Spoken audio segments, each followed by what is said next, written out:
आम्भेमाने प्रायतः smart watch पिंधि थाउ। Smart watch पिंधिबा द्वारा आमर किछि उपकार होई थाए कि? स्मार्ट वाच पिंधिबा द्वारा आम शरीर स्वास्थ्य विषय रे कि वार्ता दे थाए? तेबे आसंतु जानिबा स्मार्ट वाच पिंधिबा द्वारा आम शरीर रे कोन परिवर्तन जणा पड़े। आजिकाली स्मार्ट वाच केवल समय देखिबा किंबा पदक्षेप गणिबा बा स्टेप काउंट पई व्यवहृत हेउ नाही। आधुनिक स्मार्ट वाच और फिटनेस बैंड आपणक शरीर अनेक जरूरी स्वास्थ्य सूचना को दिन सारा रेकर्ड करिथाए, जेपरिक हृस्पंदन, घुमर गुणवत्ता, दैनिक चलाचल, व्यायाम क्षमता एवं शरीर पुनरुद्धार क्षमता। एही तथ्य गुड़िक केबे केबे शरीर रे हेउथिबा किछि सूक्ष्म परिवर्तन विषय रे आगु सतर्क करि पारे। जदिओ स्मार्ट वाच मधुमेह चिन्हट करि पारे नाही, तथापि किछि एभली परिवर्तन को मध्य धरि पारे जहां मधुमेहर विपद बढ़ुथिबार संकेत होई पारे। एही संकेत को समय चिन्हट करी डाक्तर परामर्श नेले रोग को आगुआ अवस्था रे धरिबार सुजोग मिलि पारे। भारत में मधुमेह रोगी संख्या द्रुत हार में बढ़ुची। अनेक लोकंकर मधुमेह थिले मध्य आरंभ में कौन स्पष्ट लक्षण देखा जाए नहीं।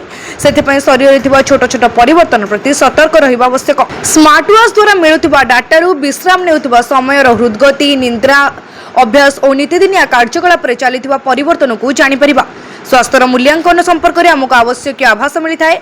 सूचना योग्य स्मार्ट वाच निजे ही रोग निर्णय कर मिलुथिबा तथ्य गुड़िक प्रारंभिक संकेत भाव ग्रहण करा उचित। ए चूड़ांत चिकित्सा सिद्धांत भाव नुहे एवं डाक्तर परामर्श में रक्त शर्करा, HbA1c परि उपयुक्त परीक्षा माध्यम निश्चित करबा उचित। विश्राम समय हृदस्पंदन बढ़ी जदि आपनक स्मार्ट वाच रे देखा जाए गत किछि सप्ताह रे बा किछि मास धरि आपनकर रेस्टिंग हार्ट रेट धीरे धीरे बढ़ुची एवं यार कौन स्पष्ट कारण नहीं, तेबे याको गुरुत्व देवा उचित।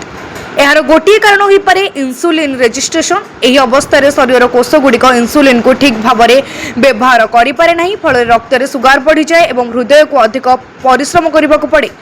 दीर्घ समय पर्यंत एही अवस्था रहिले हृदय उपर अधिक चाप पड़ी पारे। हुमर गुणवत्ता कमी जिबा और हार्ट रेट भैरिएबिलिटी ह्रास पाइबा। भल स्वास्थ्य पई भल हार्ट बीट रेट बहुत आवश्यक, किंतु मधुमेह प्रारंभिक अवस्था अनेक लोकंकर घुमरे बाधा सृष्टि होता है। राति रे बारंबार परिश्रा लगिबा, रक्त रे सुगार उत्थान पतन किंबा शरीर में मेटाबॉलिक चाप कारण गभीर घुम होई न पारे। स्मार्ट वाच घुम को विश्लेषण करि पारे।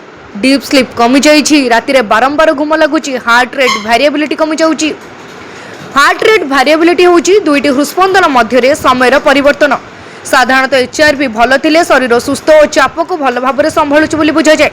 जदि यह क्रमागत भाव कमिबाकु लगे तेबे शरीर में बढ़ुवा मेटाबॉलिक चापर संकेत हो पारे। जदिओ यह केवल मधुमेह पर निर्दिष्ट नुहे, तथापि दीर्घ समय धरी एभली परिवर्तन रहिले अवश्य डाक्तर परामर्श नियंतु। ब्यूरो रिपोर्ट, तीर्थक्षेत्र लाइव।